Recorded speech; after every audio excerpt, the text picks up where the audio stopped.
Ale, tú nos avisas cuando iniciemos ya la transmisión. Ahí no te veo, Ale.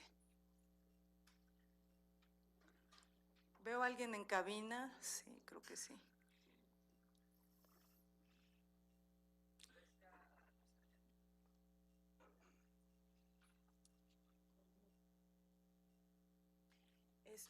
Yo la presento, doctora, me hago hacia un ladito y ya soy usted, si no le importa.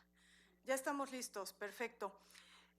Pues muy buenas tardes nuevamente a todos, bienvenidos.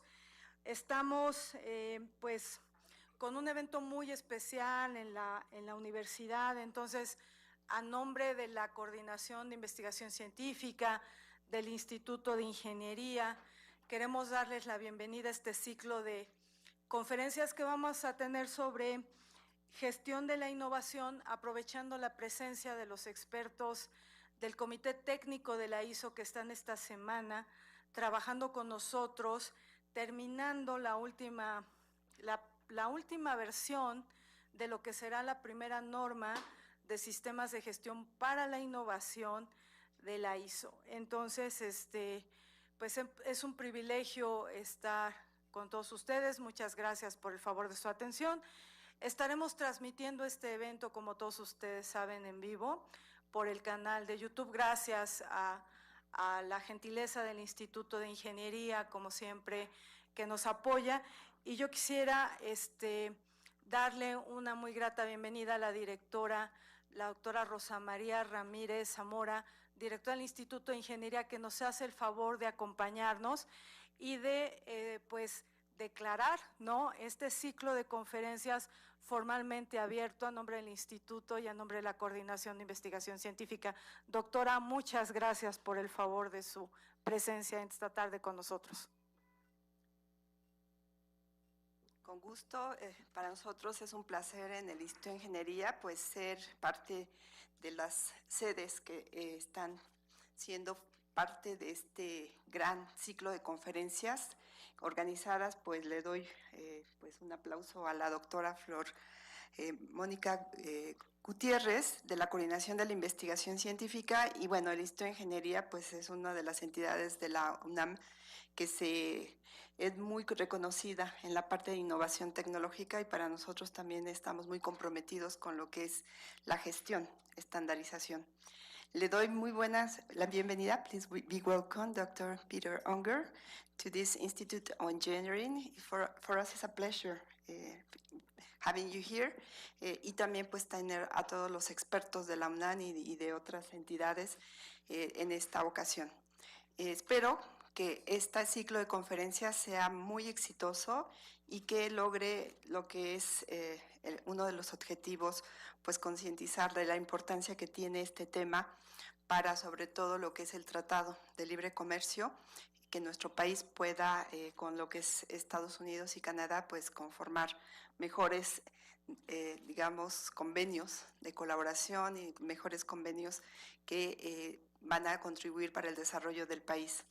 Y bueno, sin más que decir en este momento, siendo las 17:05, pues declaro oficialmente inaugurado el ciclo de conferencias Presencia de los expertos del Comité Técnico de Normalización en Gestión de la Innovación de la ISO.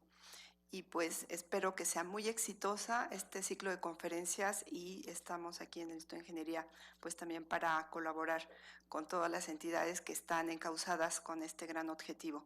Muchas gracias. Thank you very much.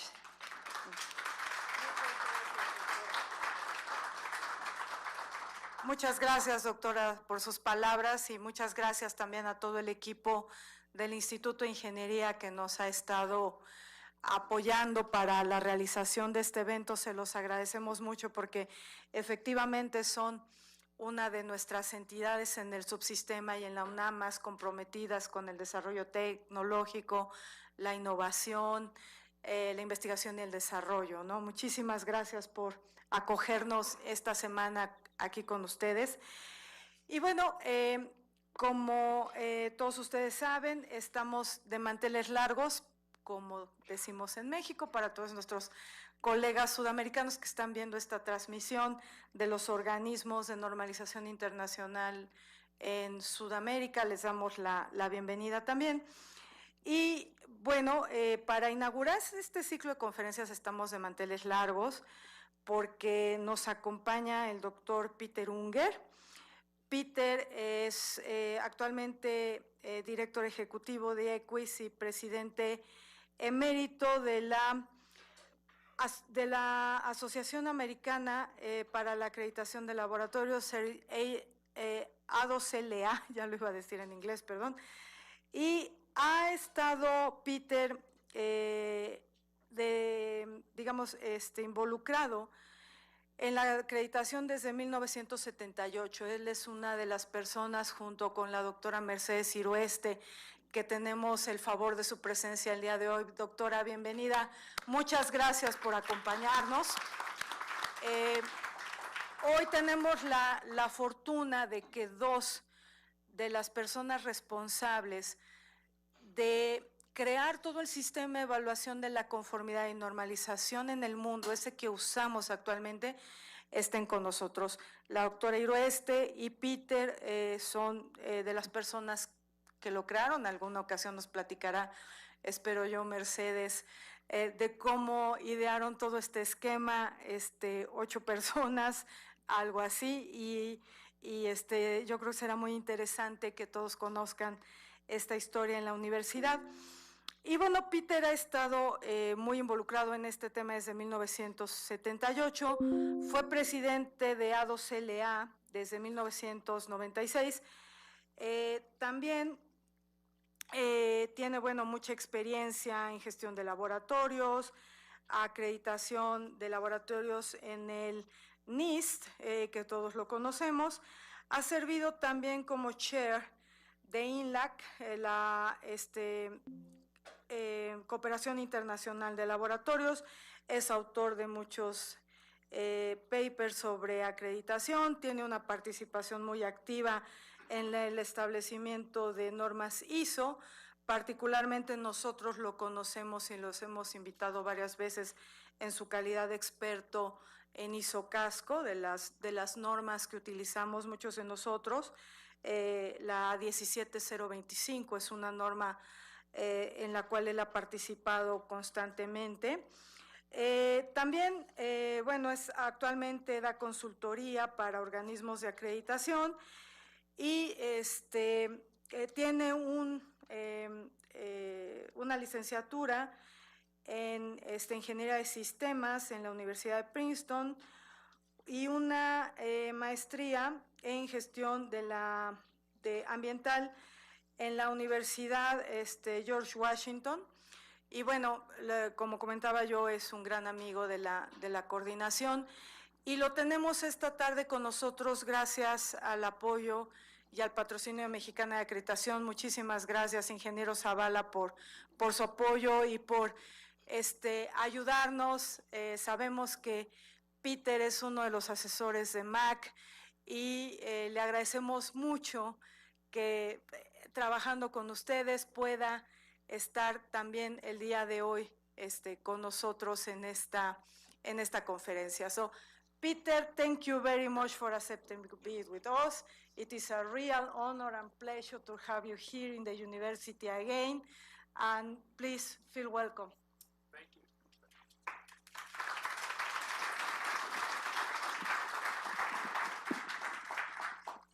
Thank you, Flor Monica. I appreciate it. It's indeed a pleasure to be here again at UNAM, a beautiful campus. And I just wanted to make one thing clear before I start.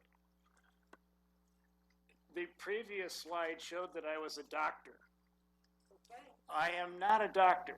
I barely made a master's degree in environmental management. So, and that was in 1976, before there was a 14,000 series. Okay. Anyway, so, well, Mr. is fine. We consider you a doctor. Thank you. Thank you. So, let's see if I get this. So, yeah, When I was first asked by Mac to give this presentation, I hesitated a little bit because I have virtually zero knowledge of innovation management. And fortunately, in the last few weeks, I got a copy of the draft international standard, the 56001, which is the Innovation Management System Requirements document.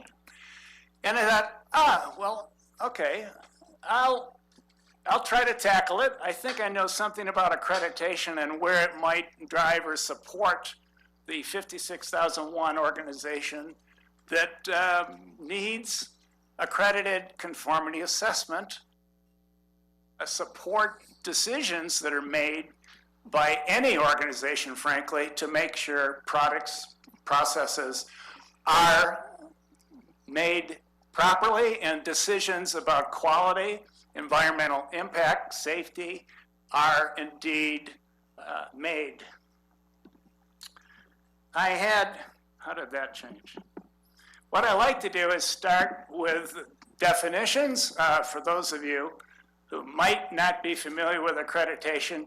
Accreditation is a recognition of competence of conformity assessment bodies providing relevant conformity assessment tasks. It applies specifically to the performance, for instance, specific test methods, specific inspection, specific certification.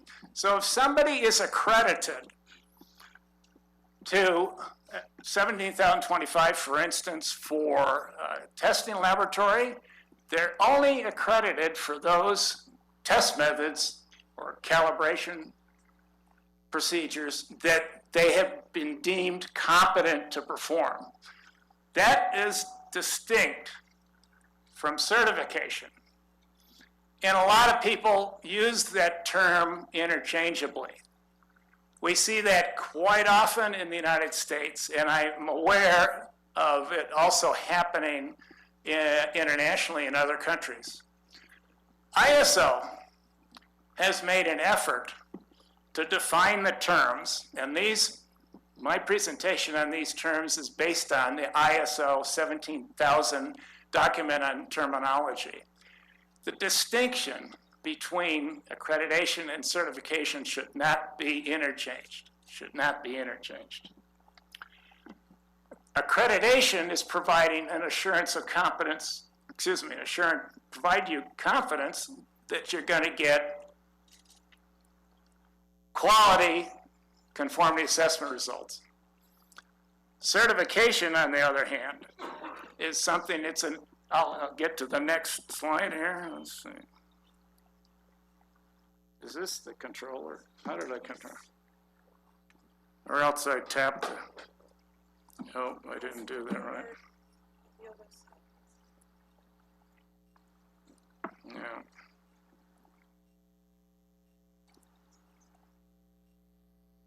No, which one is it? I'm at a loss.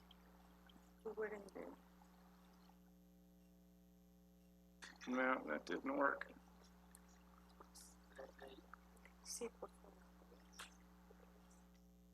It's not working. Oh. This is next one. This is one. Oh, so I can do it with fingers. Okay, yes. Forget that. Thank you. Thank you. Thank you very much. Okay, the first definition I want to share with you is the object of conformity assessment. It's just not product or service. It's system, it could be installation, it could be a project, it could be data, it could be design, it could be a material, claim, person, body, or organization, or any combination thereof. Oh boy. So conformity assessment is a demonstration that specified requirements are fulfilled. That's different from the concept of accreditation being a competence recognition. Now people would argue, okay, we have accreditation bodies have competence requirements. that you have to fulfill in order to be accredited. So conformity assessment involves a series of functions, including the selection of the object of conformity assessment. I mean, typically every organization that's, boy, I tell you, I gotta be careful about.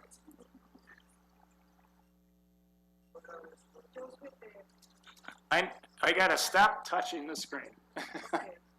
It's now working. Ah, it is now working. Okay. Thank you. Let me go back one.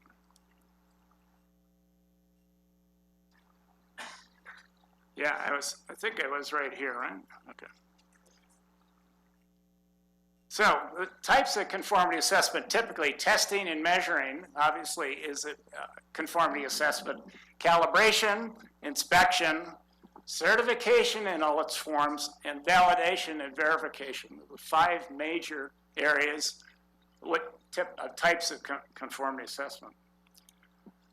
The major types of certification are product certification that's been around for decades, certainly, a long time, product certification. Personnel certification, another type of certification, and management system, which really has emerged since the publication of ISO 9001, the quality management system, ISO standard. And of course, there have been several developments of other types of management systems. I had personal experience in the late 1980s after the publication of ISO 9001 to invite BSI, which really was the primary, I think the primary standards body that developed 9001, invited an expert from BSI to come to the United States to deliver the first training on ISO 9001 in 1987, I believe. I was so nervous about that. I didn't know that standard at that time. I'm in the same condition about, I don't know, 56001 innovation management standard. So management system certification bodies have emerged, and they're numerous around the world now.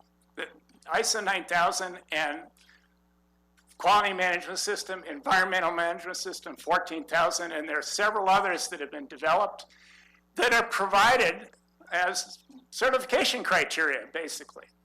So we have management system certification bodies that will offer certification of a company's innovation management system, 56001. The standard, draft international standard, as I read it, is a requirements document. It's a shall document.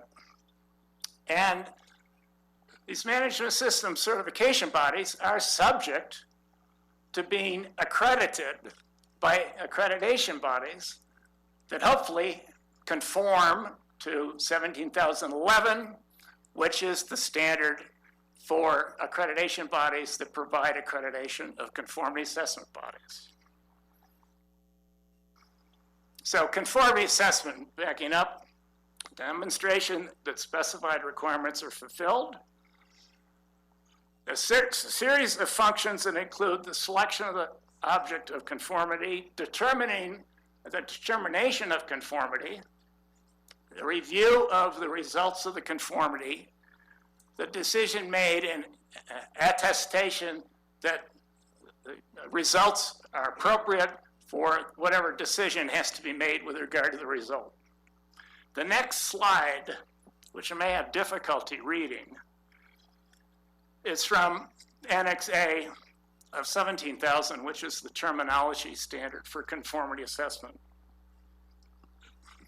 So there is a need to demonstrate fulfillment of specified requirements. Whenever there is that need, we have to identify and select the object of conformity.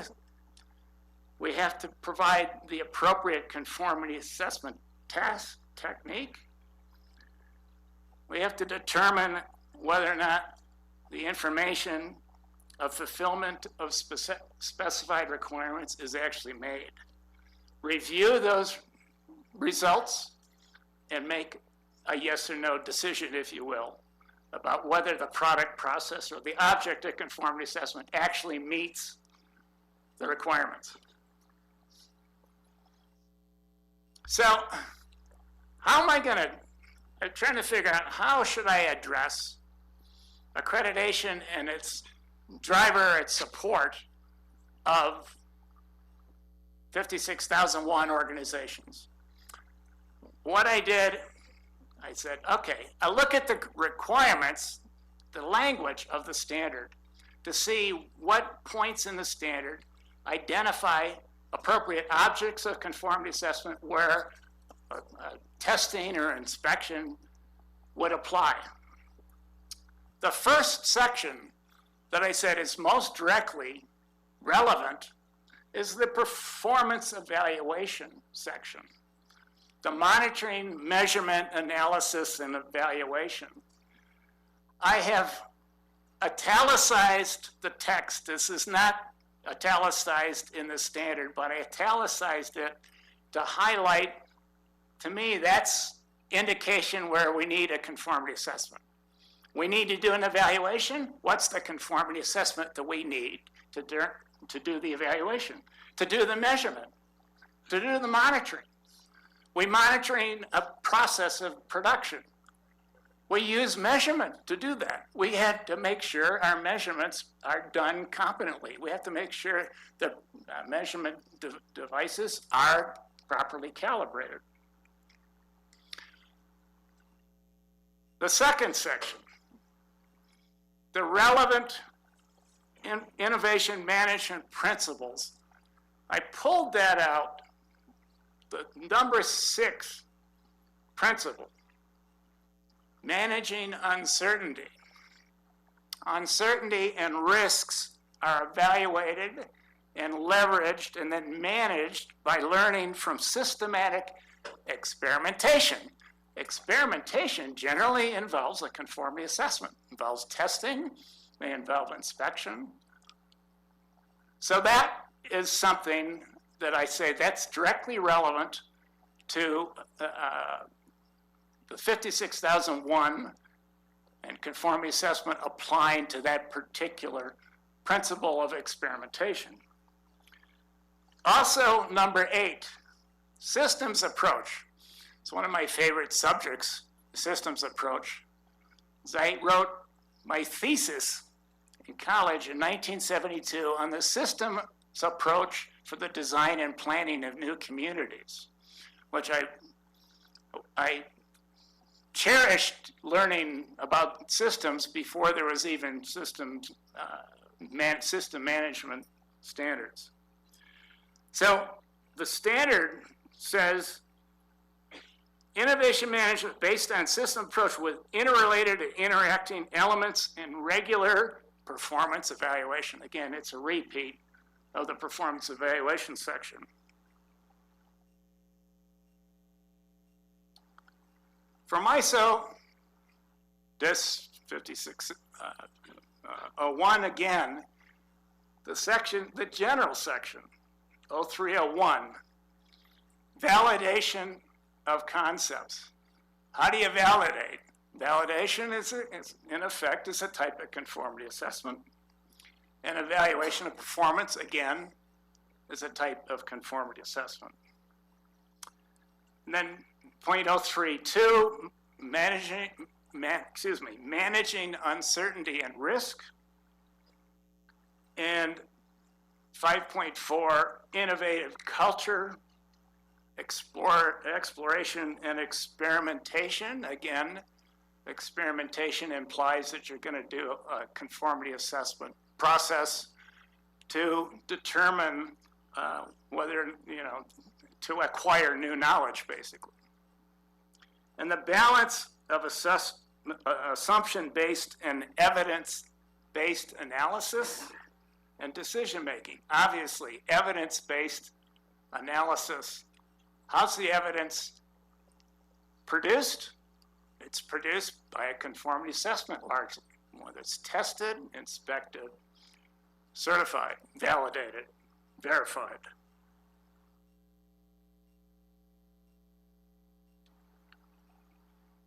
Also from the standard, 8.1, operational planning and control.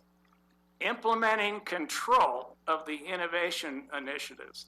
Control, to me, that implies you have a process for producing your product. How do you control the process to make sure it doesn't deviate and always produces an acceptable product? You have ongoing measurement. Validate concepts, identifying, prioritizing, and testing critical uncertainties. Again, the word testing is itself a conformity assessment. Develop solutions, identifying and addressing uncertainties and risks related to deployment. Now, clearly, you may do some testing which provides you with information to help reduce uncertainties and reduce risks.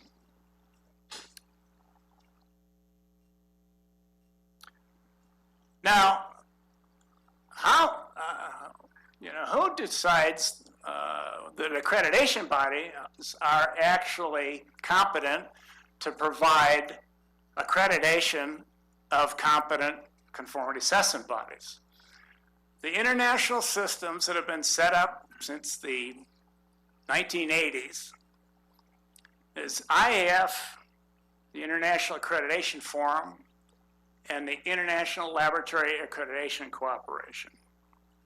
They're in the process of merging these two bodies into one. I don't believe there's a decision made with regard to what they're going to call the combined organization. One suggestion would be there'd be the Global Accreditation Cooperation. Global Accreditation Cooperation, the acronym would be JAC or GAC. Now that is already being used by one of the accreditation bodies in the world, in Saudi Arabia. The person that's from that body suggested, no, the acronym should be GLOBAC for Global Accreditation Cooperation, which I felt, but I'm not so sure there's an agreement on that. There was some people rolling their eyes and saying, in effect, there was blowback against GLOBAC.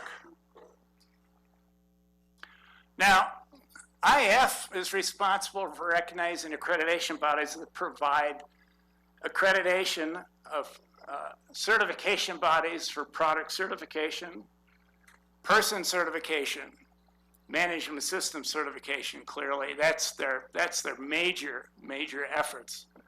And recently, validation and verification certification. ILAC, on the other hand, deals with accrediting organizations that provide testing, calibration, and proficiency testing, reference materials production, and biobanking. The process for recognition of accreditation bodies has been set up since the late 1990s. I was lucky to be responsible for trying to draft the peer evaluation process that we continue to use for the last now 25 years. And it has led to this international system of mutual recognition by ILAC and IAF. It's conducted, however, not by IAF and ILAC itself. There's regional bodies around the world that actually do the evaluation of individual accreditation bodies. In this part of the world, there's Inter-American Accreditation Cooperation, but there's also the Asia-Pacific Accreditation Cooperation, so there's some countries that are on the border of the Pacific are eligible to be members of that region. All of these regions have itself gone through a competency evaluation periodically by ILAC and IF. So the system is basically a peer evaluation process at every level, And finally, what's the value of accreditation? Clearly, it delivers confidence in conformity assessment results. And of course, if there's a problem with conformity assessment results, there is a process that one can pursue and complain to the accreditation body if need be, if the conformity assessment body that provides suspect conformity assessment results, one has the opportunity to go up the chain and complain to the accreditation body. And if they're not satisfied with the accreditation body, they complain to the region. And if they're not satisfied with the region, they ultimately complain to ILAC or IF. I was personally involved in handling a complaint that ended up at the ILAC level, where there is a famous football or soccer star, per American lingo, that got suspended because results from an accredited laboratory demonstrated that he was doping or he had marijuana exposure, which at the time was illegal.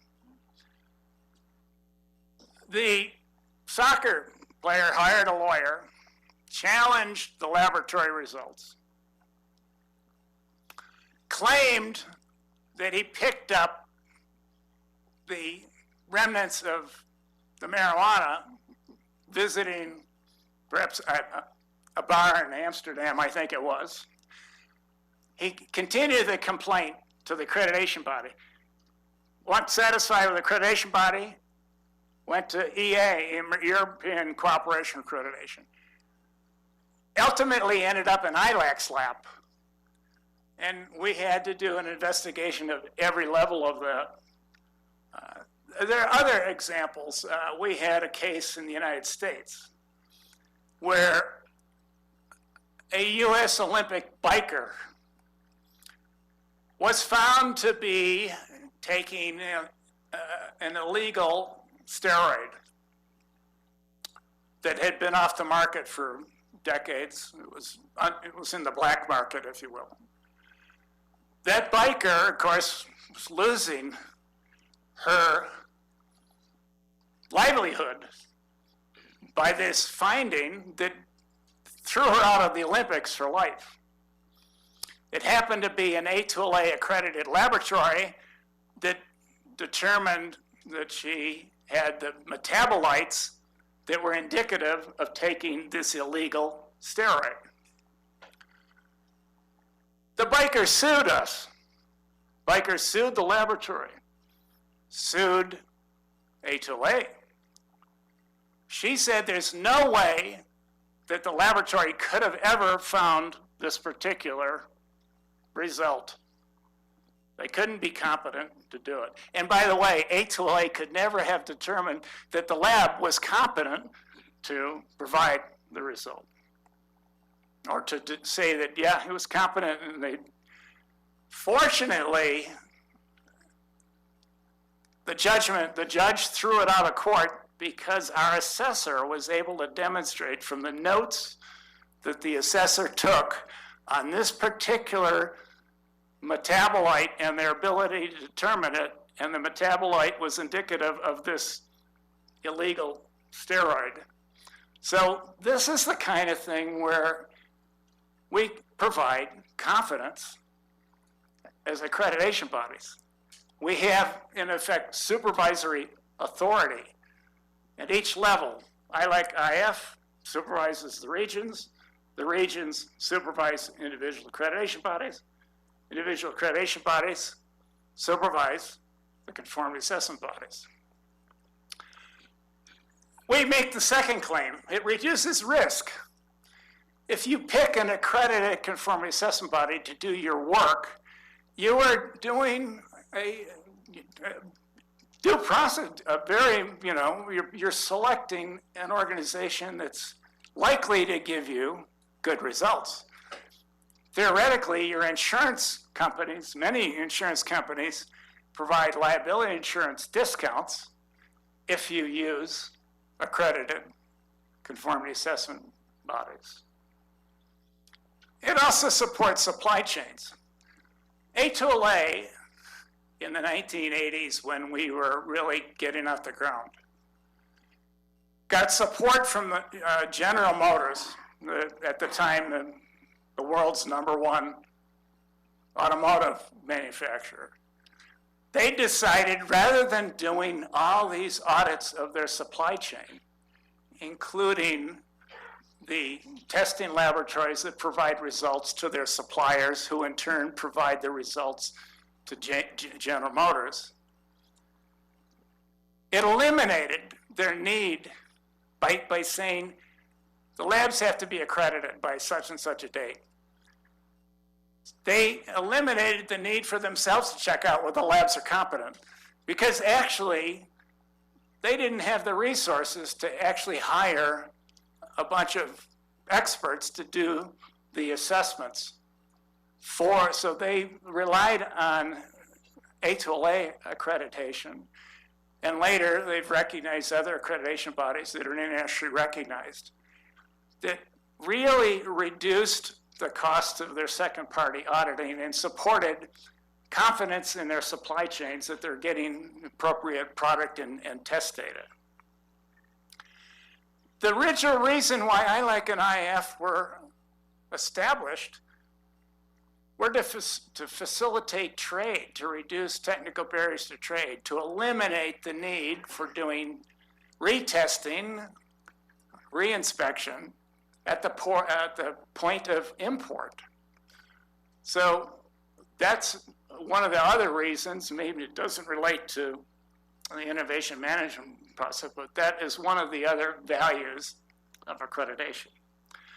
And finally, we find purchasers and regulators in a growing amount actually specifying that they want to buy from accredited conformity assessment bodies and recognizing accreditation bodies as part of their contracts, as part of their regulations.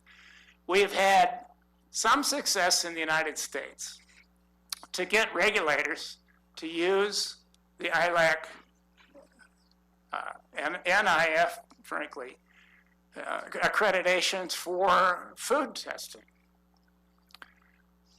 which eliminates, obviously, the need for each and every one of us to go out and say, well, is the laboratory that's doing the food testing competent?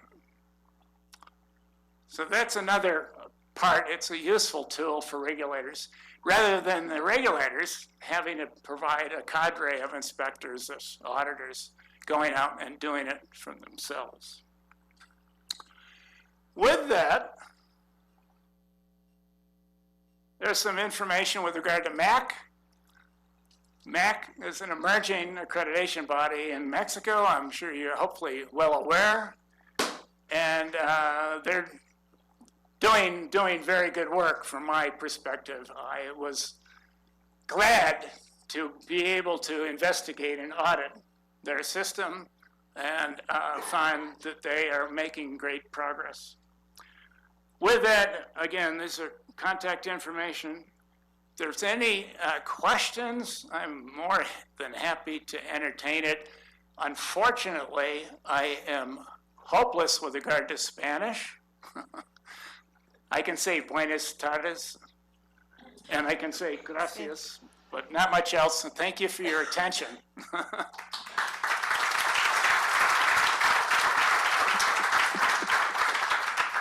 Si tienen preguntas, podemos ayudarles a traducirlas. Si no se sienten como muy seguros de decirlas en inglés, les podemos ayudar. ¿Alguien tiene alguna pregunta?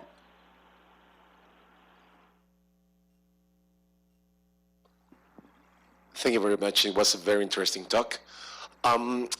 Regarding the accreditations, I'm going to put my case just because I think it's going to be easier. in our case, for example, we provide services for many researchers. Mainly 90% of our target or consumers are researchers in science field. And mainly biology is so uncertain most of the times. So for example, the example that you put for the marijuana, for example, quantification, the blood sample, let's say, it's very quantitative because you certainly can tell that it's present or not, the compound or not. In our case, for example, we are trying to quantify things that then we need to put in a biological context to give a certain report of our conformity assessment. Having said that, I don't know, I mean, do you have, I don't know if these, for example, this entity, the MAAC, I mean, will give us, or the backup and the credit for the kind of processes that we do, and if we are targeting, if we are barking to the right tree, because sometimes, I mean, for example, let's say other companies or things like that, they don't look for these kind of accreditations, but they look for FDA accreditation or the FDA approval for something here. Here in Mexico is the COFEPRIS. So in what cases we can be sure that this entity will be the best for accrediting our processes? Thank you. Well, if your processes are a conformity assessment, right? Peter. Yep. Excuse me, yes. If your processes are a conformity assessment, so it's testing, inspection, sort of, I would assume that that's the kind of processes of blood testing you mentioned. Yeah. Yeah. Yeah, in this case, the testing, sorry. In our case, the testing that we do, let's say, for example, we characterize the variants of COVID, for example, that are circulating here in Mexico. Yeah. And this is one of the processes that we want to certificate or have the accreditation for. But the problem is that we don't know to who there is of course, there's a medical laboratory standard 15189. Okay. That is internationally recognized and is being used by accreditation bodies to accredit medical labs for particular types of tests. Now, with the area of COVID, for instance, the need for new testing and how do we accredit for new tests? That's something that has to be worked out with the accreditation body and standards bodies. But some accreditation bodies are reluctant, actually, to offer accreditation to something that's experimental. Okay. Okay, I know that from a fact. That there's some things that probably haven't been established yet, reproducibility, you know, of the method should be validated.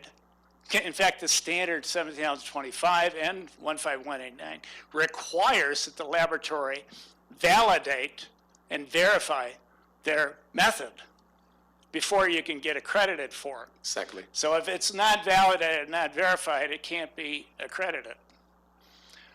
I am not familiar right now with what's going on with COVID, but I think it's quite clear that these test kits work pretty well. And the question is, who's certified that the test kits are accurate?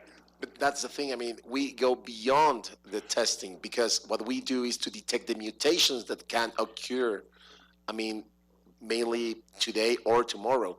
So basically, if I have my process, which relies on certain primers that will attach to the genome of this virus, once it mutates, my process, it won't work because the mutation, it doesn't allow to.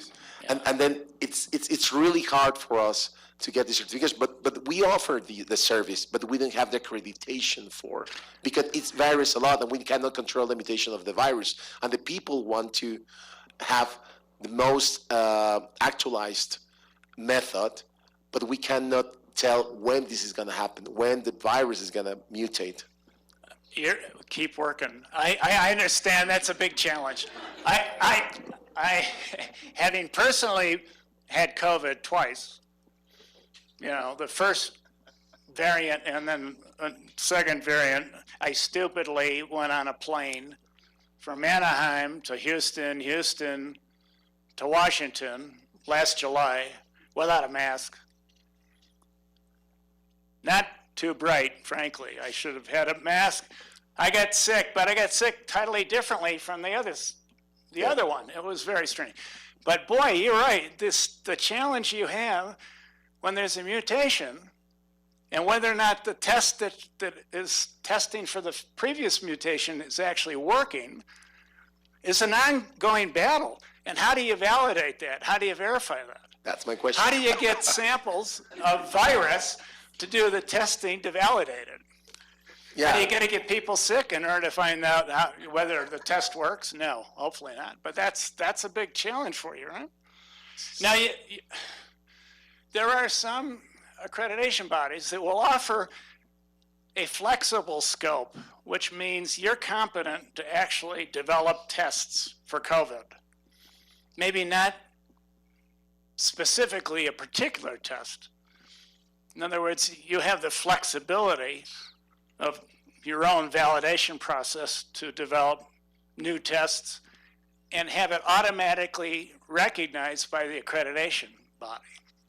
Some other accreditation bodies are more conservative and they won't allow that. But the new standard, I say the new standard, the latest version of the accreditation body standard does allow for flexible scopes. Okay. Where you don't have to specify the actual equipment and test method you're using. You are competent to do COVID testing. I don't know whether that is actually fundamentally accepted. It has to be worked out, I think, with each accreditation body's technical advice and deciding policy on whether that's an acceptable degree of flexibility. Yeah. I mean, we're not going to say, you can do any kind of medical testing you want. That's not going to be allowed. Okay, it's going to be broken down. But unlike, say, certification of management system, theoretically, the management system covers all of the tests that you do, right? But you may not necessarily be accredited for all those tests. All we can say is that we can detect and characterize all the known variants of COVID. And if it doesn't work, it's probably a new variant. So it's the only thing that probably we can fit into the flexible thing, because, I mean, because we can tell, I mean, it's COVID. I mean, we can still detect some parts, but if we're not detecting the entire virus, it's because it's something new. And it doesn't depend on us because, I mean, that precise knowledge is not available. Mm-hmm. I mean, it happened twice here in Mexico that 2 new variants developed here. They were created here, let's just put in a way. And yeah, and it was new. And part of the things that we have done is that we can tell people that we found a new variant. But the process, it won't back it up. I mean, it will be backed up by the research. But the process itself, I mean, it failed. It just to be fair. I sympathize with your challenge. And your accreditation body, I can't speak for them, but there's going to be differences in the early stages of this flexible scope concept, where some accreditation bodies are going to offer it. Others, we're not going to do that. I know there are some Latin American accreditation bodies, no flexible scope. We will not allow it. Our government doesn't like it. They want to know exactly what test method you are competent to perform. Not this, I can do any form of COVID testing. I think that a lot of people would not accept that. Okay. Thank you very much. Thank you.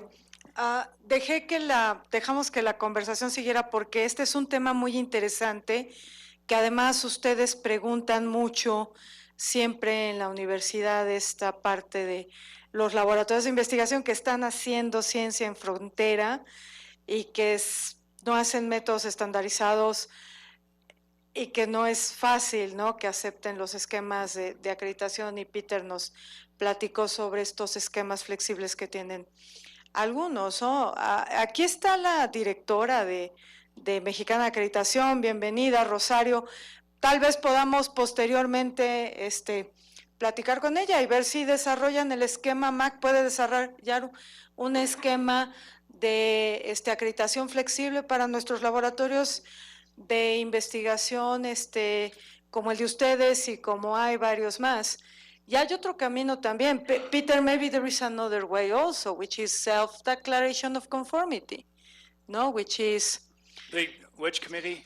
the self-declaration of conformity, Oh, which is, not accreditation, but if we don't find an accreditation body able to do accredit it. to 17,050. Exactly. Yeah, the 17,050 is the requirements document for performing self-declaration of conformity. It's a form of conformity assessment. Up to now, CASCO, which is the Conformity Assessment Standards Committee of ISO, has not recognized that 17,050 would be an appropriate standard for requirements for accrediting manufacturers who are self-declaring. I know there's a couple of accreditation bodies that have started that process, in fact, A2LA. And there are others that are doing that, but it's not internationally recognized. So and again, it's up to the accreditation bodies to decide. Some say, no, there's no such thing. We don't CASCO doesn't recognize it yet. I brought it up several years ago at CASCO. Since it's manufacturer self-declaration is a conformity assessment, why can't the manufacturer be accredited for 17,050? Would regulators accept that? That's an issue, by the way. Regulators are being pushed to accept self-declaration from perhaps an organization that's got ISO 9001 certification for the products that they're saying. Putting it in the marketplace, let us self-declare on the basis that 9001 gives you confidence that the product I'm putting in the marketplace meets the regulatory standard. Maybe that's sufficient, but there's a lot of other people that say it's not sufficient. We can't trust self-declaration in all cases, particularly in some markets where surveillance is not strong enough to actually establish or keep the bad product out of the marketplace.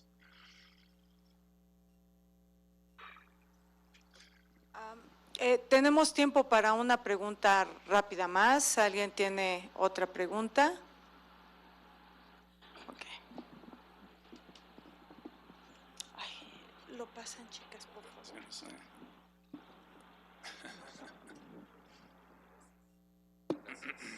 Thank you, Peter. From your perspective, what is the best way to implement an innovative culture in any kind of organization? Implement any innovative culture. Oh, innovative culture. Right. Well, clearly this innovation management system standard is a criteria for certification and in turn accreditation of the certifiers for certifying compliance to 56001. How is that going to be encouraged? Well, when the standard comes out, and there may be demands from customers, I want to see your innovation management system certified. It'll give me, I don't know, frankly. I can certainly understand quality management system certification having value because it's directly related to the quality of what the customer is getting. And theoretically, the quality management system that meets 9001 is going to provide a quality product that'll satisfy the customer. Innovation management, you create a new product. The new product has to meet customer requirements. The new product has to meet regulations. The product that interacts with people has to meet the health and safety regulations and environmental regulations. So that's where accredited conformity assessment comes in to support an innovative culture. Again, I remain open to be convinced that certification by itself will be helpful to encourage, maybe it would. You know, company, I have a certified innovation management system.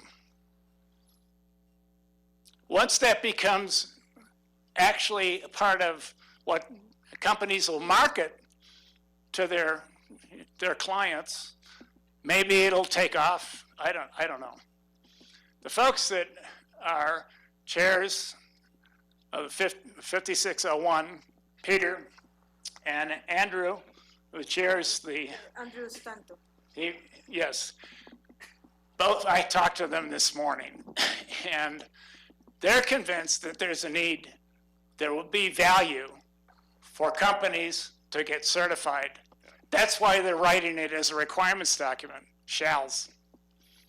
Otherwise, it could be a guidance document, shoulds or mays. For instance, I'm well aware of 31,000, the risk management standard. It's a guide.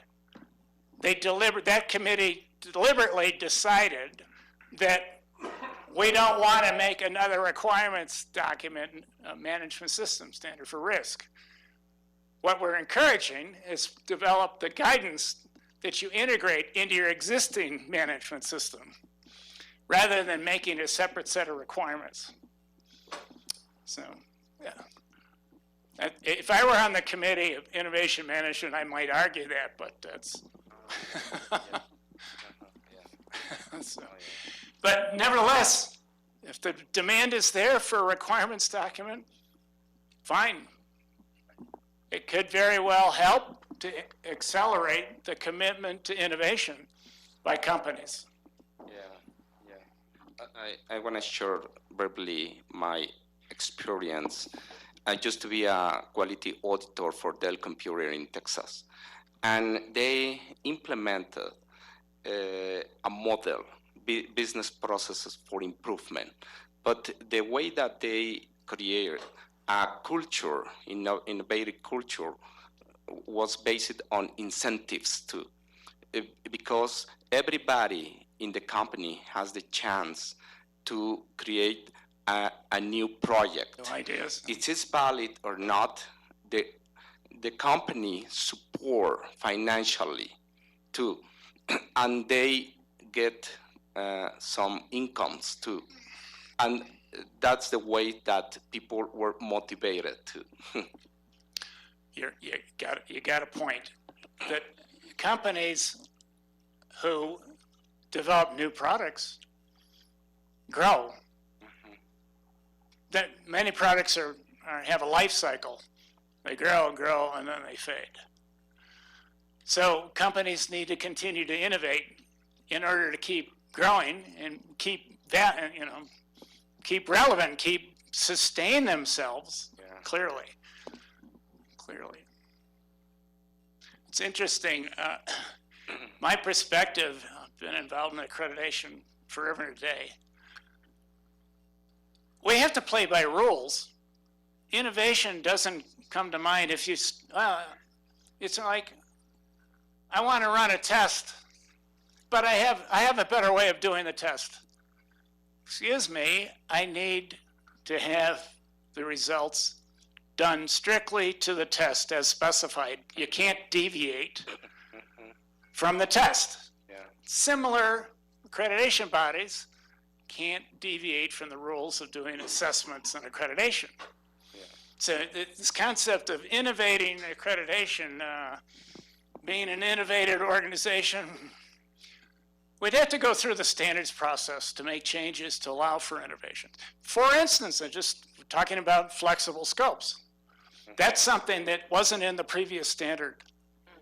Flexible scopes is in effect accommodating the situation that he has with regard to COVID testing or any other kind of testing where there's a lot of technological change and challenge, and making having the accreditation body requiring the testing laboratory to identify every particular test that they may develop and validate, and having to go through an assessment for every one of those is crazy, is not cost effective. So the flexible scope concept was integrated into the standard to allow, as an option, some accreditation bodies are not going to do it, as an option to give laboratories that are continually developing new tests within their existing technology, allows them to do that and be recognized for it without having to go through repetitive assessments. Yes. Peter, thank you very much for your talk. We really appreciate it. So please have a certificate as a recognition from the university and a handcraft for you to remember this visit to Mexico to be with us. So thank you very much for your conference.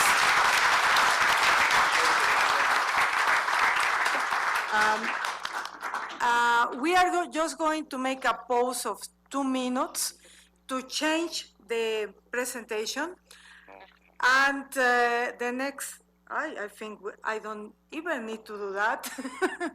I don't know, you guys tell me if you can, change the presentation remotely. Yes, they do. So, okay, thank you. So, Thank you. Ana, por favor, bienvenida, gracias. Nuestra siguiente conferencista es la doctora Ana Sánchez Granados. Thank you very much, Peter. You're welcome.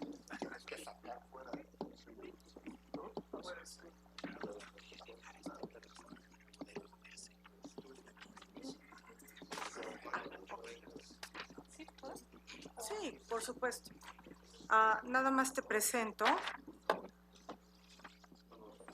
Este es para avanzar. Nada más te presento.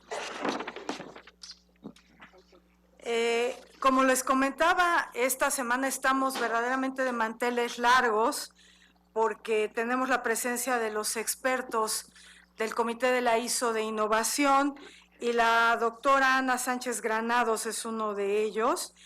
Ana fundó una consultoría llamada iTeams Advisor que apoya a muchas instituciones públicas y privadas en las diferentes etapas de la gestión de la innovación, desde los detalles de la estrategia hasta la explotación realmente de los resultados. Ella es profesora en diferentes programas de maestría y doctorado en innovación y desarrollo, investigación, y desarrollo, innovación, gestión de la innovación y transferencia de la tecnología en varias escuelas públicas y privadas como ESADE. También es miembro de diferentes organismos, comités técnicos nacionales e internacionales de normalización. Por supuesto, el de la ISO en esa calidad nos visita el día de hoy, pero también pertenece al Comité Europeo y por supuesto al Comité Español en Sistemas de Gestión. Es presidente de la Comisión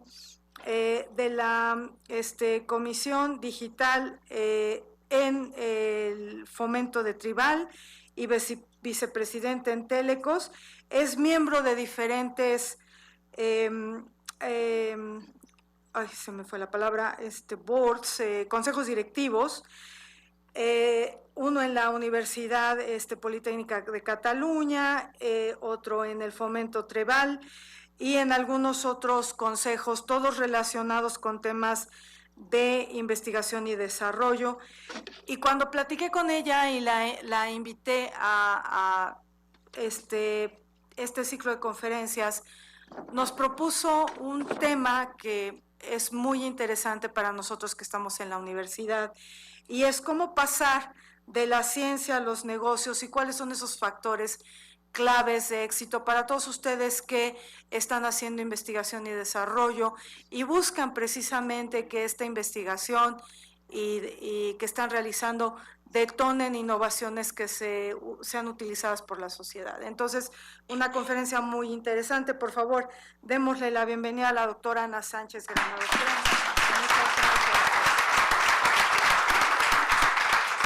Bueno, antes de nada, agradecer muchísimo a UNAM y a MAC darme la oportunidad, perdonarme, pero es que a mí me gusta moverme, aunque a costa de que veáis mis zapatillas, porque antes de que me lo pregunten, voy a decir que se quedaron en el hotel que estuve unos días antes en la playa, porque no querían venir para acá, mis zapatos de tacones preciosos, y entonces he tenido que venir con mis zapatillas. No es porque be casual, es porque por necesidad. Antes de que me lo preguntara Álvaro, pero lo voy a decir. Muchísimas gracias y además al equipo de Mónica por todo el trabajo, el esfuerzo de todo esto y además por cuidarnos tantísimo, porque la verdad es que no es nada fácil. Y por supuesto... Vamos a cambiar de micrófono porque no se escucha. ¿Mejor? Vale. Y por supuesto, por darme esa oportunidad, soy una enamorada de la transferencia de tecnología. Y ahora me vais a permitir que cambie un poquito lo que tenía pensado, porque eso es innovar, y os explique por qué soy una enamorada de la transferencia y por qué con esta presentación estoy volviendo a mis bases, a cuando empecé como promotora tecnológica de un centro de investigación en ingeniería biomédica en la Politécnica de Cataluña. Entonces, os quiero decir también que, por favor, aprovechando que es tarde y estamos muy cansados, me interrumpáis. No os voy a dar una charla porque seguro que puedo aprender también muchísimo de vosotros. Entonces, os voy a proponer cosas y me gustaría también que interactuáramos. Y os voy a empezar con este comentario, porque creo que es que no lo he comentado, sí que en parte en mi tesis, dado que tenía que ver también con un spin-off, lo expliqué, pero creo que no lo he comentado en ninguna presentación. Y es que cuando estaba desarrollando mi doctorado, trabajé muchísimo sobre instrumentos de financiación pública a la I+D+I empresarial, política industrial. Y concretamente sobre incentivos fiscales a la I+D, etc.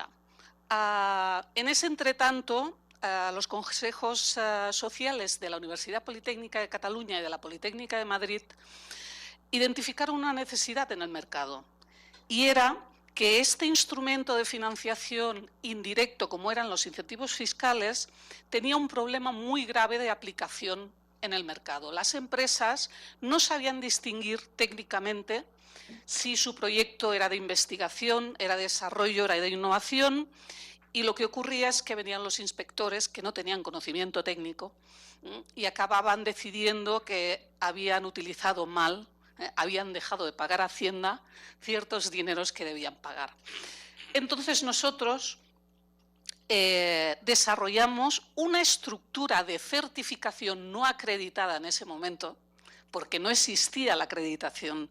Aún la UNE no se había desarrollado. La UNE, recordad, que es la norma española. Y empezamos a trabajar sobre ello, desarrollamos una estructura, se creó la UNE en el 2001, empezamos a trabajar, en el 2002 apareció la experimental en sistemas de gestión de la innovación, y hasta aquí. ¿Y por qué me enrolé en la creación de una primera agencia de certificación? Pues porque creía que era la herramienta clave para conseguir esa transferencia de tecnología de la cual estaba ya enamorada. Porque consideraba que en esa estructura de evaluación de proyectos empresariales tenían que entrar expertos investigadores de las universidades, a evaluar el estado del arte de esos proyectos y conseguían hablar técnicos científicos con técnicos empresariales. Y esa era mi hipótesis. Y realmente conseguí demostrar que sí, que mejoró la confianza. Entonces, bueno, me siento una privilegiada por venir aquí a hablar de transferencia de tecnología en un entorno de certificación, que es como me inicié en estos temas. Y ahora sí que os voy a comentar 4 cosas. Tendrán la presentación, ¿cierto? La podrás distribuir, ¿no?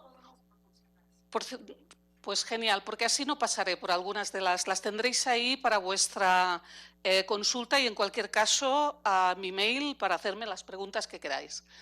Pero sí que me gustaría entrar hablando de lo que todos hablamos y es que estamos en esa industria 5.0, en esa relación entre tecnología, sociedad, sostenibilidad. Bueno, ahora ya solicitamos a las organizaciones no que sean sostenibles, sino que aporten de más, no que sean cero, que no resten, sino que sumen. Ahora ya estamos en un adicional, ¿vale?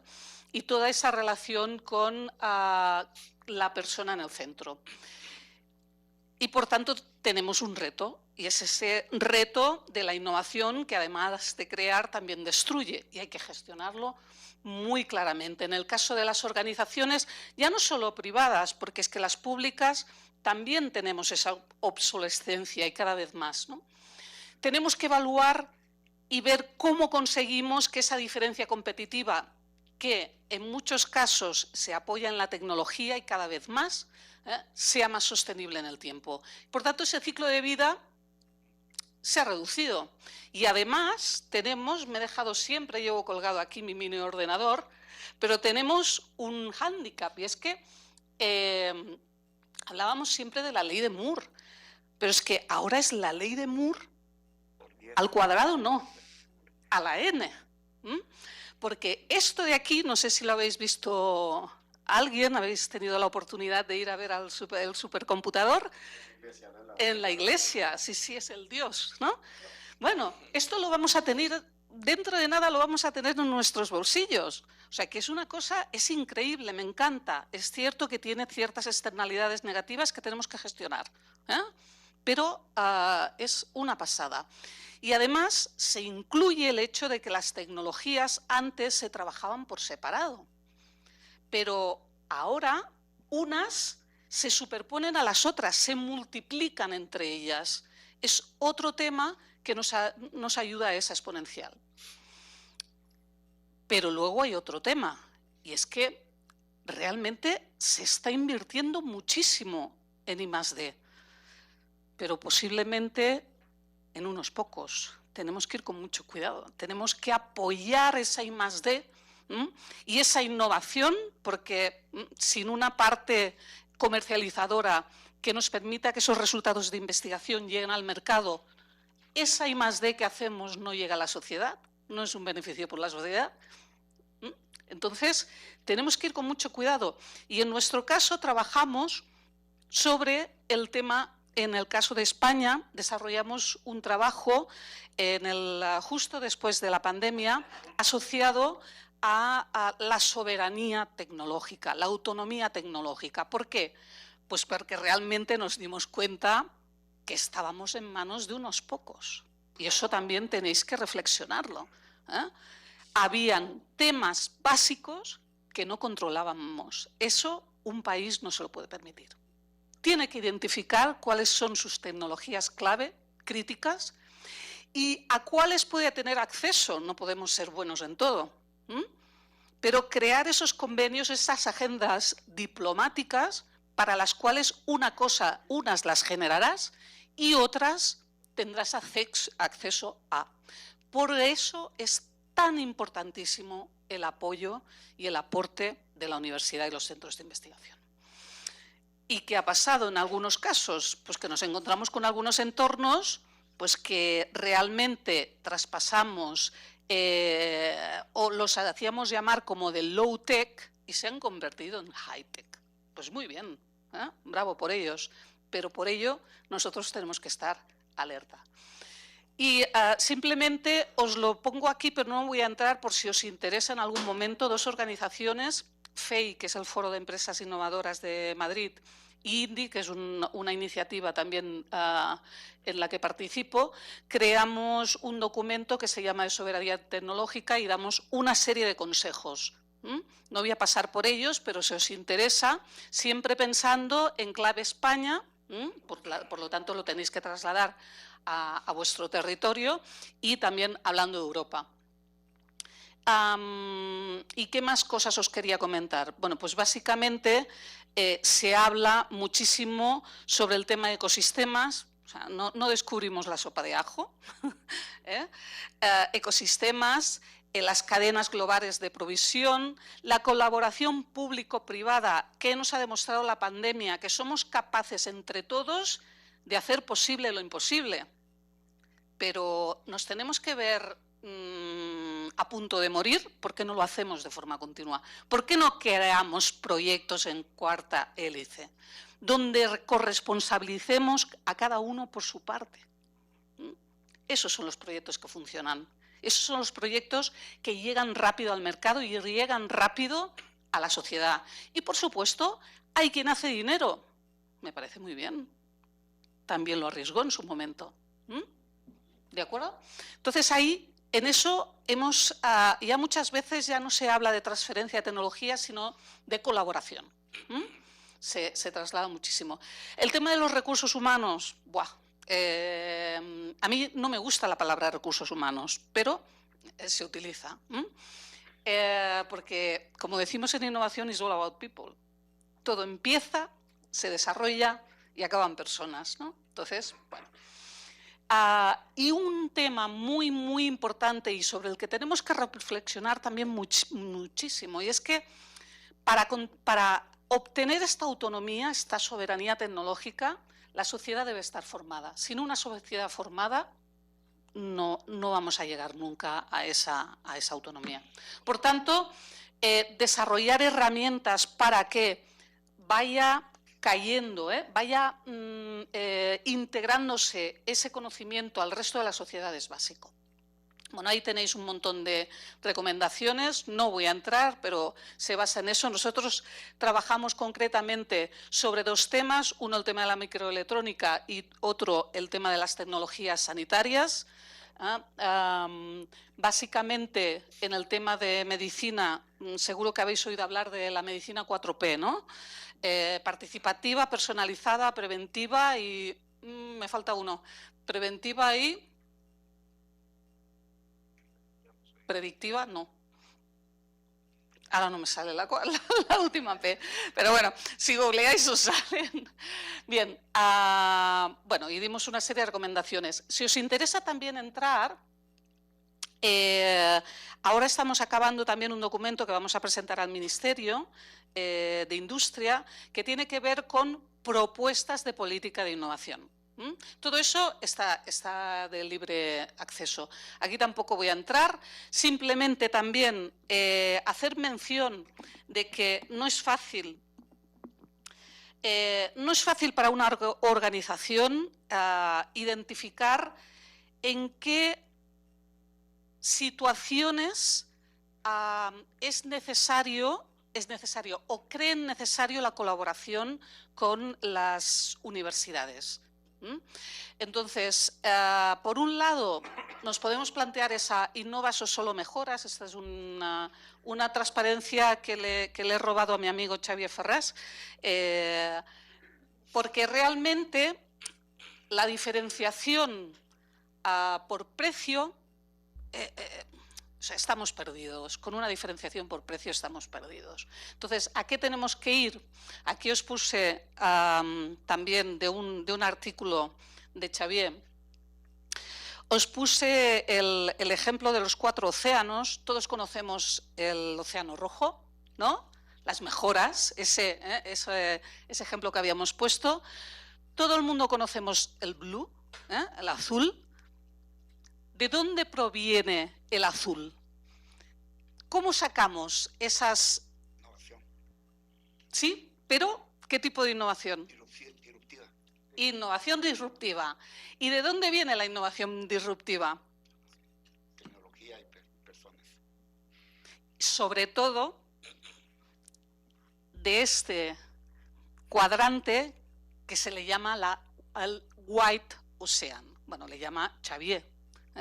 El océano blanco. Es ahí las nuevas tecnologías que desarrolláis en las universidades.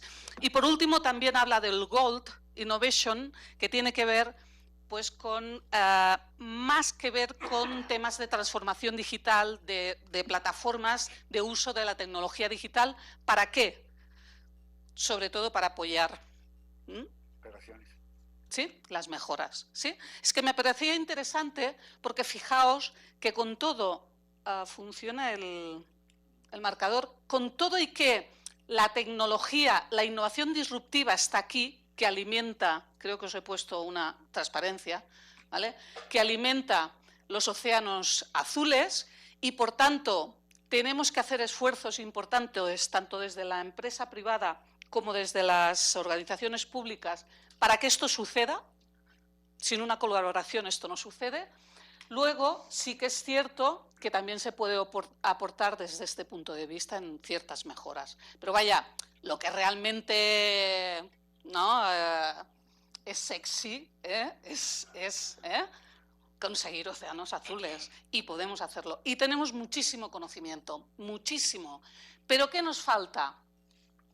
Bueno, y sabéis que las empresas pues tienen todos estos retos, el conseguir el ciclo de vida del producto, pues que cuando se acabe, conseguir otro, gestionar su proceso de innovación, clave no, lo siguiente, ¿vale?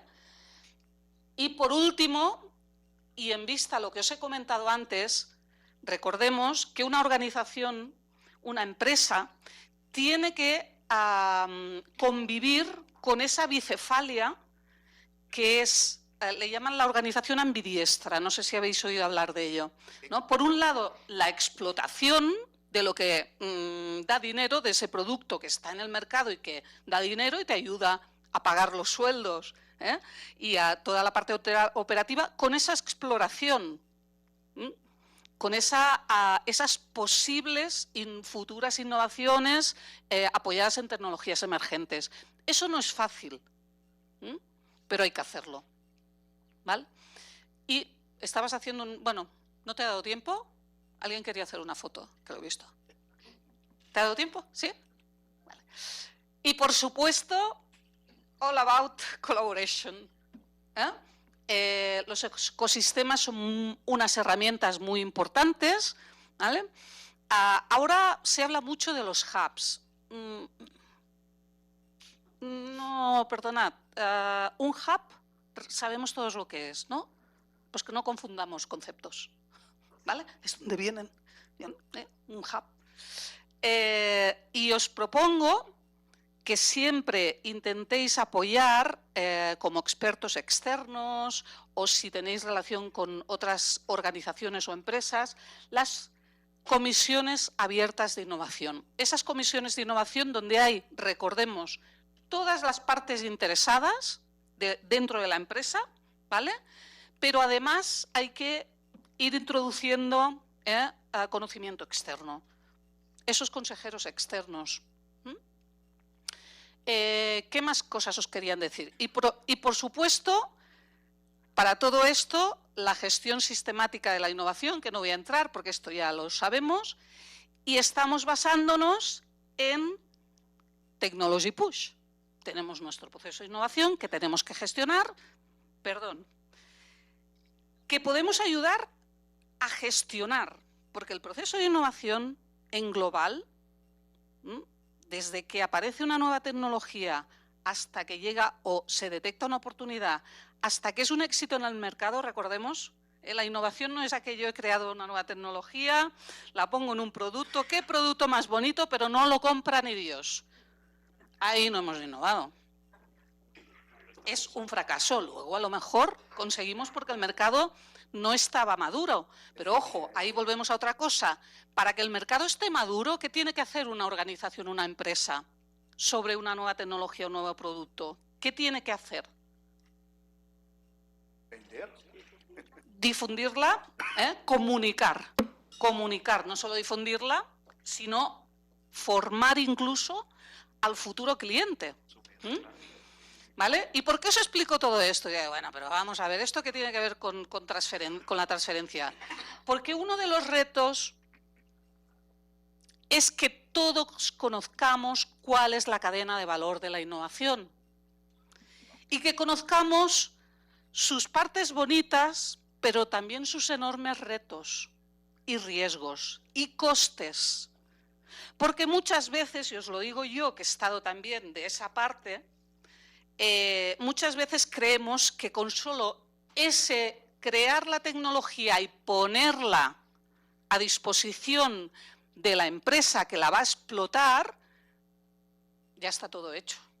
Simplemente la empresa tiene que poner unos cuantos comerciales y venga a vender. Y no es así. De hecho, hay estudios que creo que más adelante, veme diciendo, Mónica, porque yo me puedo enrollar aquí como... ¿15? Vale. Hay estudios que demuestran que la parte inicial de desarrollo, en teoría, es la que, entre comillas, no me malinterpretéis, que no estoy quitando valor a lo que hacemos en la universidad, simplemente siendo coherente con lo que cuesta poner un producto en el mercado y que la gente lo compre. La primera parte es de las más baratas, ¿vale? Y a veces tendemos a pensar que es lo más caro. Sí que es lo más difícil, lo más complejo, pero no es lo más caro. Y todo esto viene, aquí os ponía la curva, a mí me encantan las curvas en S. Para todo puedes utilizar una curva en S, hasta para decir sí. Nosotros recordad que aquí, sobre todo, gestionamos esta parte. Pero en una organización tienen tres diferentes, bueno, y más, pero en concreto, tres diferentes riesgos. El tecnológico, por un lado, luego tenemos el riesgo de mercado y, por último, el de ejecución, para llegar a conseguir ese mercado necesario para que te pague ya lo invertido. Ya no estoy diciendo que ganes dinero, para que te pague lo invertido. Y eso lo tenemos que conocer, porque tenemos que colaborar, a veces no solo aquí abajo, sino incluso en todo el proceso de innovación. Porque recordemos, lo que nos interesa, además de ganar un dinerito y poder hacer más cosas y contratar PhDs y poder invertir en nuestra propia investigación, además lo que nos interesa es que la actividad que realizamos llegue al ciudadano, ¿vale? Bien, y aquí os ponía este tema. Fijaos dónde estamos nosotros en la transferencia de tecnología.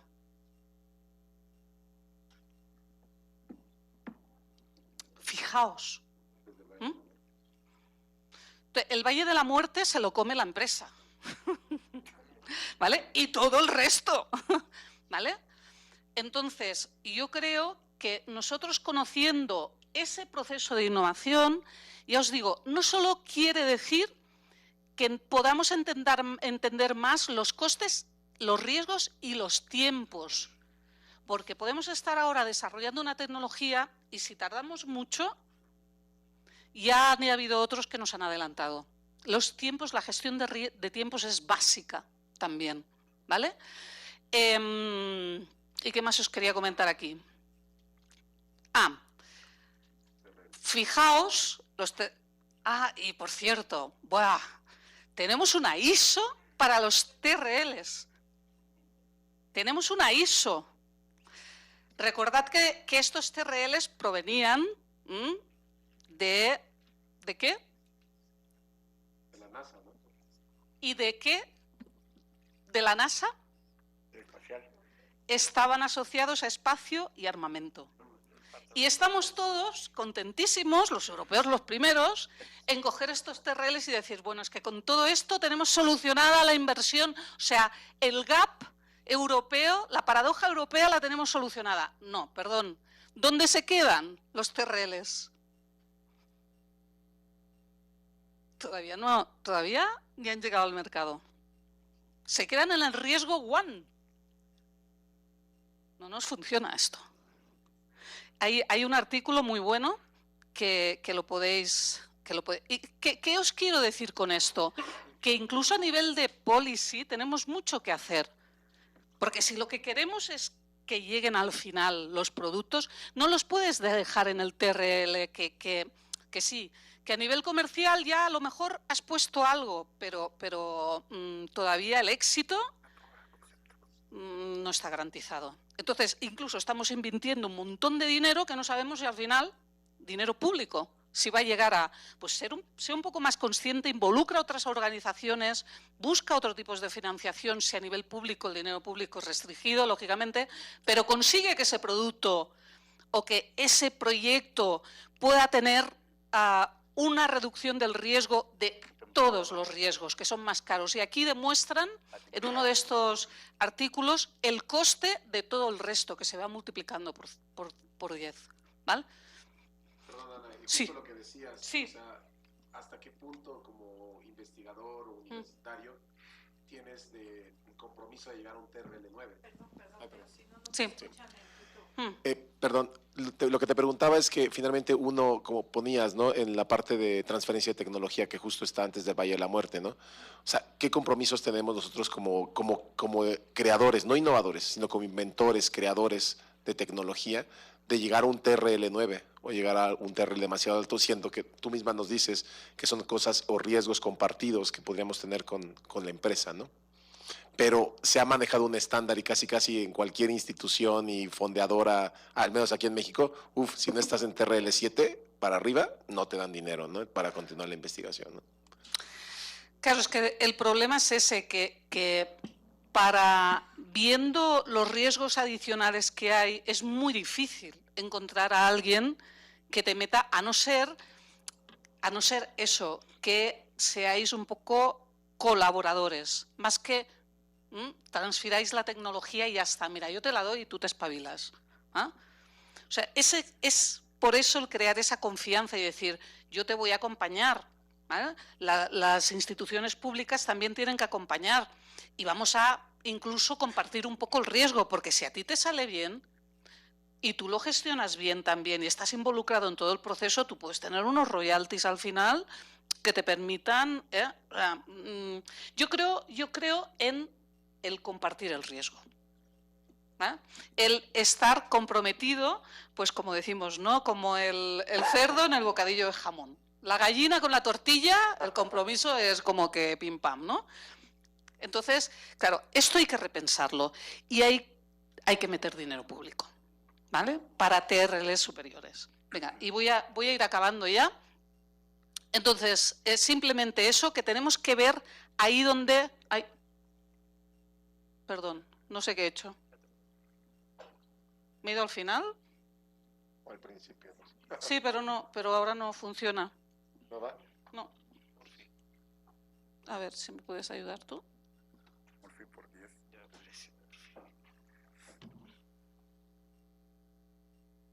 Bueno, yo creo que igualmente lo he dicho todo, ¿eh? O sea, que tenemos que conocer toda la cadena de valor, que tenemos que comprometernos y la última idea es, considero, y os lo digo de verdad, si no, no seguiría con estos temas, el intentar conseguir que en las organizaciones se acabe implantando un sistema de gestión de la innovación que genera mejor conocimiento, que ayuda a conseguir un lenguaje común. ¿Vale? Esto supone que generas una confianza, que generas un compromiso y es lo que al final... Sí, tira si quieres. Al final nos acaba ayudando a mejorar esa transferencia de tecnología y en el fondo a mejorar el bien económico y social. Está clarísimo, necesitamos esa ISO, ¿eh? Aquí es lo que os proponía, ¿no? Formación de las personas, sistema de gestión, lenguaje común, la comunicación hasta la muerte. Y sobre todo compartir conocimientos y compartirlo todo. O sea, ser humilde, ser generoso, que no quiere decir ser tonto. Pero ahí os dejo mi resumen final. Espero más o menos haberos aportado algo.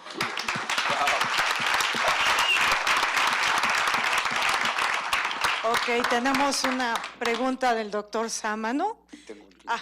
Primero Sí, tú, muchas gracias. le doy el micrófono a Pepe. Primero, como te dije, los tenis increíbles, o sea, número uno.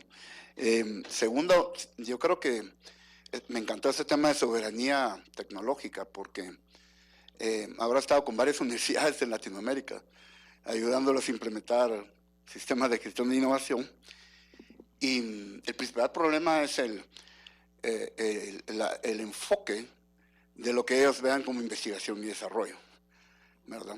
¿Por qué las spin-offs de MIT son el 4º país del mundo en ingresos?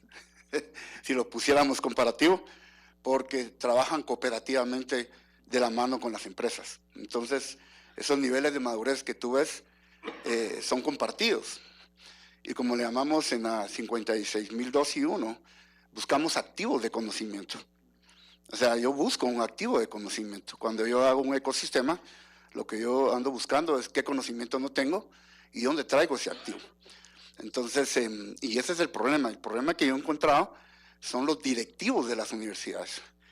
Porque el conocimiento que tienen es que hacer investigación y desarrollo es para que los alumnos hagan pruebas o para que los profesores inventen ciencia base o algún concepto que no teníamos, pero es muy difícil ese enfoque de spin-off, cómo traigo esa innovación, cómo conecto o cómo la organización la conecto y cómo esos TDRs, esos niveles de madurez de proceso lo llevo hasta 15, hasta el mercado. Entonces, ¿qué es tu experiencia? Porque mi experiencia, cuando he hablado con rectores y digo, aquí estamos muertos, pues, o sea, lo que quieren son laboratorios porque los alumnos hagan pruebas, pues, o sea, no comprenden el hecho de cómo generar valor en la sociedad y en el mercado, pero me imagino que Totalmente. En España debe ser muy parecido. Sí. ¿A qué te has enfrentado ahí? A ver, claro, sí que es cierto, bueno, primero, para empezar, yo creo que lo que nos falta a todos, y posiblemente más a los países latinos, es esa corresponsabilidad. Ese decir, es que yo soy parte de todo el sistema, yo soy parte de la creación del bien económico y social.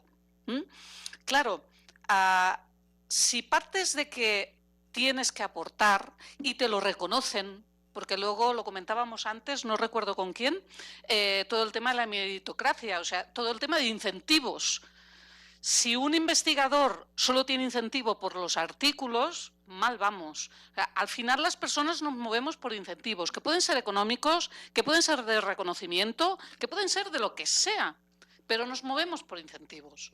Entonces, hay que repensar eso.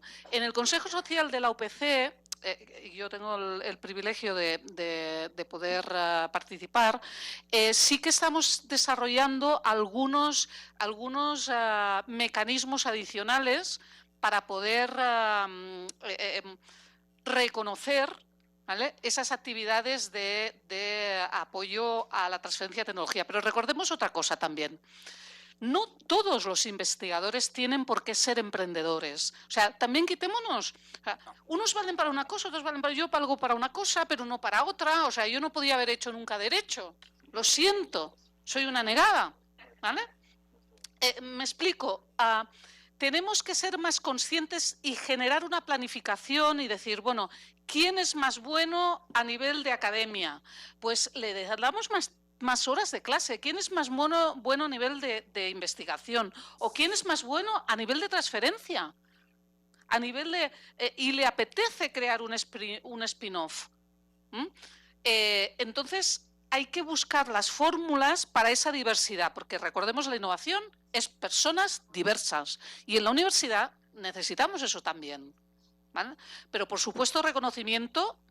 Y después yo creo que también hay una parte de formación. Os he de decir que mi siguiente paso es proponer al Consejo Social de implantar la ISO en la UPC, ¿vale?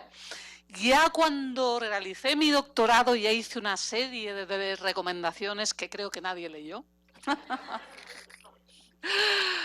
Pero bueno, de ilusión también se vive, ¿no?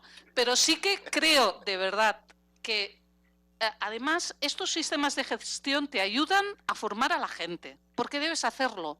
Te ayudan a promover una cultura de innovación, porque te obligan a crear pues esas hackathons, esos concursos, que demuestres. O sea, realmente, por mucho que digamos, si no tenemos un examen, no estudiamos. Pues hay que certificarse. Ya está. Entonces, está bien ir metiendo eso. Y yo creo que los consejos sociales que aquí también debéis tener, ¿no? Donde están todas las partes de la sociedad implicada, son una buena herramienta para hacer push. Pero, bueno, yo es que creo que el futuro de la sociedad está en manos, sostenibilidad, medio ambiente, está en manos de los investigadores. Y, lógicamente, de la mano de los que se juegan la pasta y acaban consiguiendo que el producto sea una realidad. Muy bien, la siguiente pregunta es del doctor Samana. Sí, gracias, Ana. Pues felicidades por lo que nos compartes esta tarde.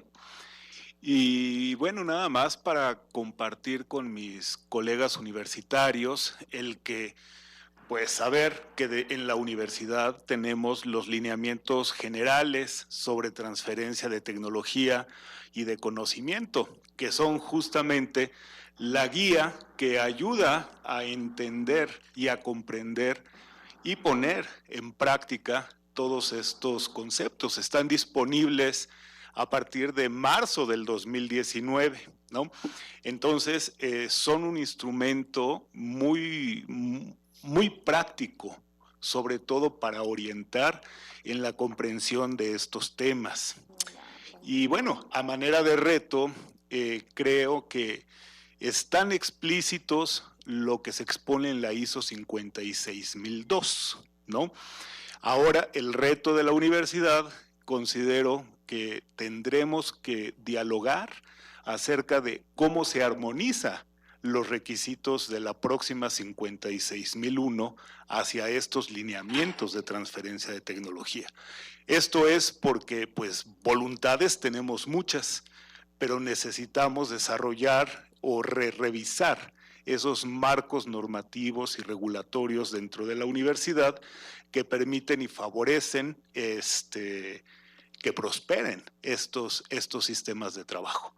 Extraordinario trabajo, Ana. Muchas gracias. Y gracias por compartir esta tarde lo que han logrado desde la Politécnica de Cataluña. Gracias. Gracias. Doctor, adelante. Voy a tratar de ser breve, pero está muy relacionado con este punto y les voy a platicar mi experiencia porque creo que es el lugar adecuado. Sí, por favor.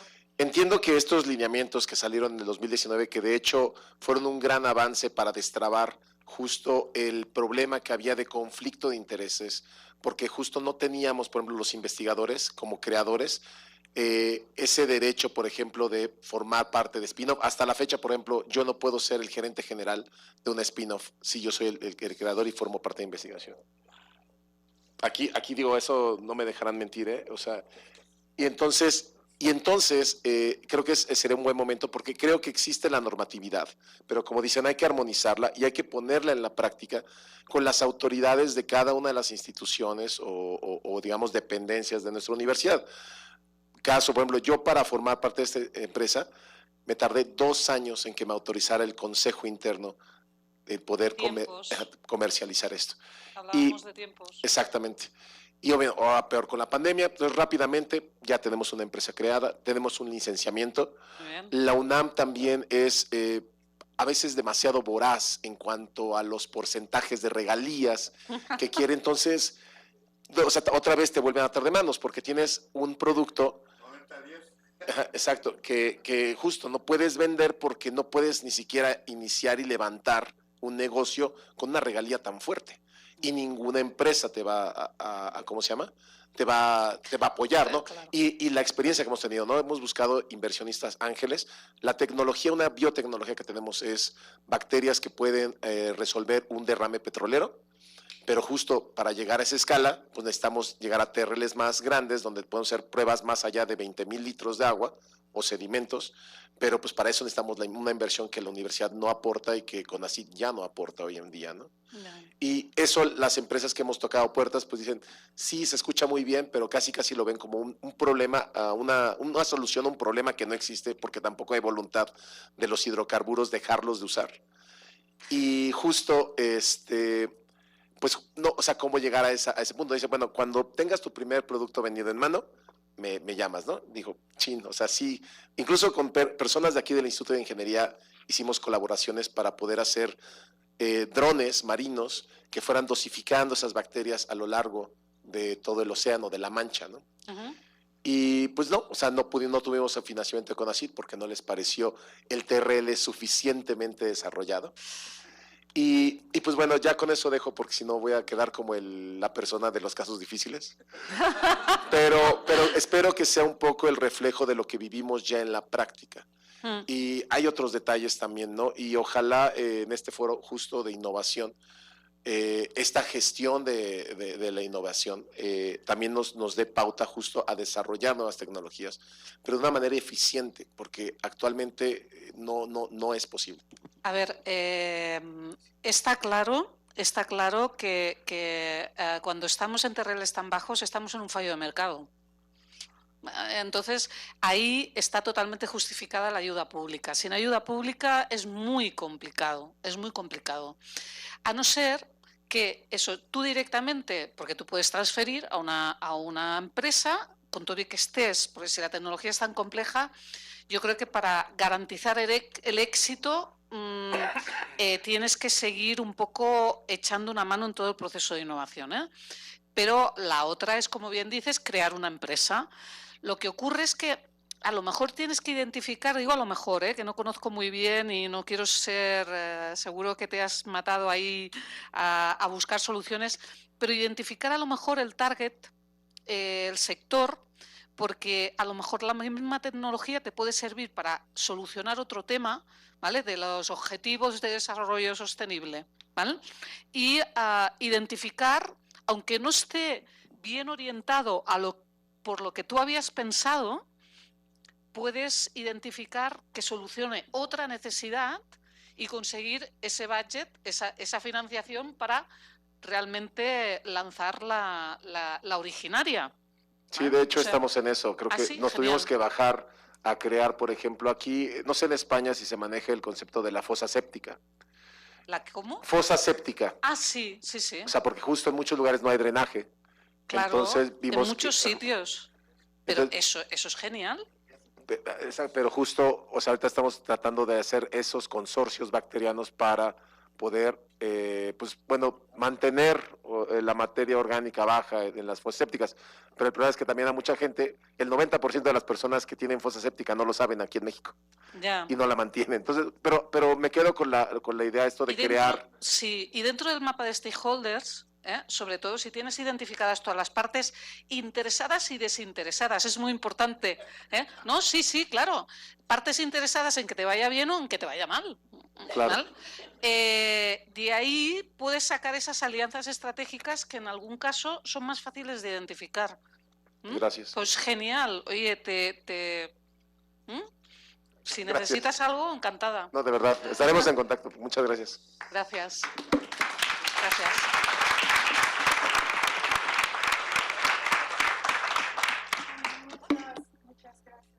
Plática. Y también una artesanía para que te acuerdes siempre.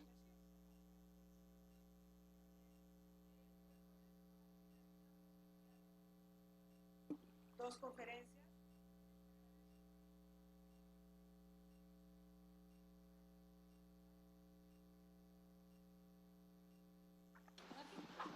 Se supone que...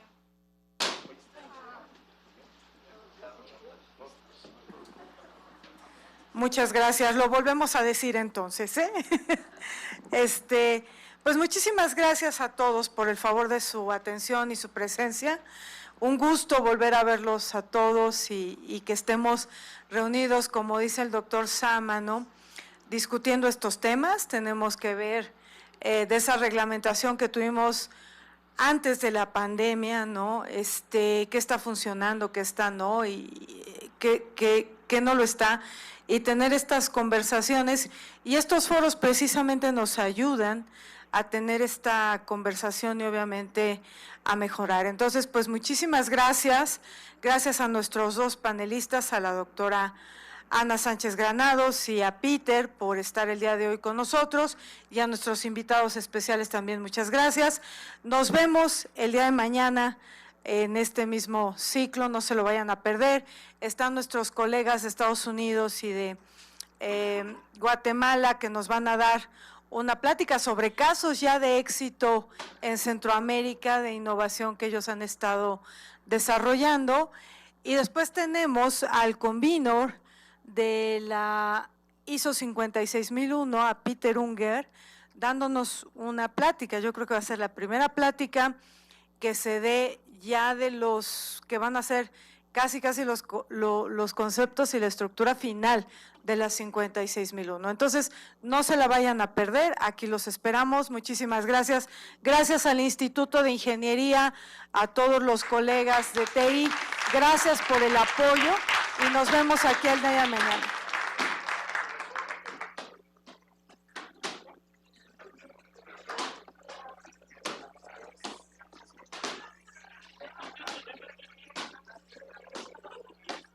Rosario, si puedes venir, porfis.